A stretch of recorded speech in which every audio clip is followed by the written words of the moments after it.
How many takeaways had the Browns defense forced over their first 6 games of the season? Well, the answer is D, 16.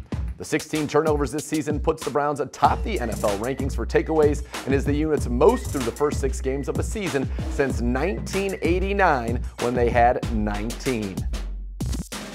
Welcome back to Browns All Access with Hue Jackson, Nathan Segura, alongside Browns quarterback Bernie Kosar. And Bernie, if you were getting ready for this game, I know you'd be licking your chops. What we've seen from this Buccaneers defense: most points allowed, most yards allowed, most highest completion percentage, highest quarterback rating. They have struggled to stop the pass. So I ask you, is it the offense's game to go out and win? This is an offensive game from the perspective of me as an old quarterback, thinking of it from Baker's perspective as a young quarterback. You definitely get excited about seeing the glaring mistakes that the Tampa Bay defense fundamentally makes just in their pre-snap alignments, let alone their techniques post-snap. I think that it's imperative that we put the pressure on them early. Tampa Bay's having doubts about themselves, especially from the defensive perspective. Step on them early. Keep them thinking that they're a bad defense. Don't give them hope. Now let's talk with the Browns head coach Hue Jackson about what the team needs to do to bounce back in Tampa. All right, Coach, time now for our game preview, the Browns and the Bucs. And this Tampa Bay team, when you look at them, this is one of the most prolific passing offenses in NFL history, 3rd most passing yards in the history of the game through 5 games. How do you slow them down? Well, obviously, you got to cover their guys, and we got to make sure that we get their quarterback off rhythm.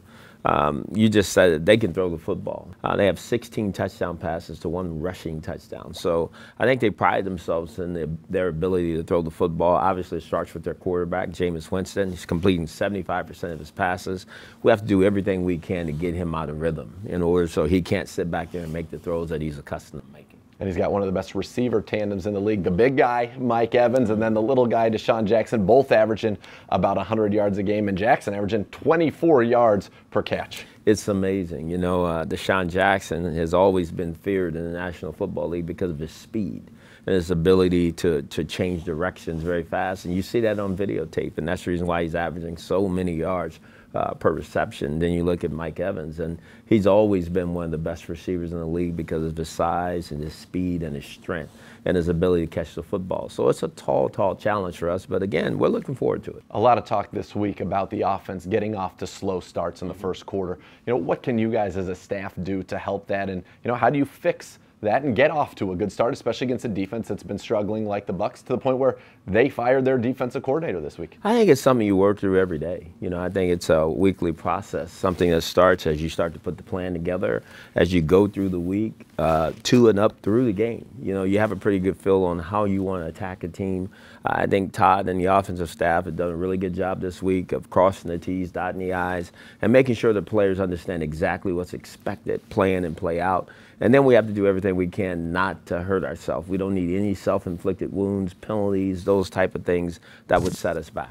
Bernie, this is going to be a shootout. The Buccaneers, they'll give you the ball. They've thrown 9 interceptions in only 5 games. That's most in the league. But at the same time, they have the most passing yards per game, most passing touchdowns per game. So this is going to have to be a high-scoring affair if the Browns want to get out on top. Every statistical analysis says just that. And given the NFL rules that play into more successful offense, more points from the offensive perspective, this absolutely looks like that would be the case this week.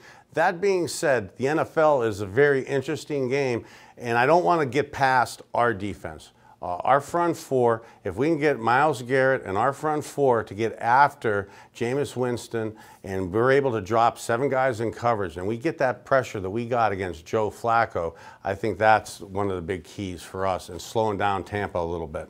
And hopefully the Browns will exploit that and get a win, getting back to 500 on the season. Remember, for the latest on your Cleveland Browns, keep it tuned to clevelandbrowns.com, the Browns mobile app, and subscribe to our YouTube channel. And don't forget Kosar19.com for the latest on my man Bernie. For Bernie Kosar, Nathan Segura saying thanks for watching another edition of Browns All Access with Hue Jackson, and let's go Browns.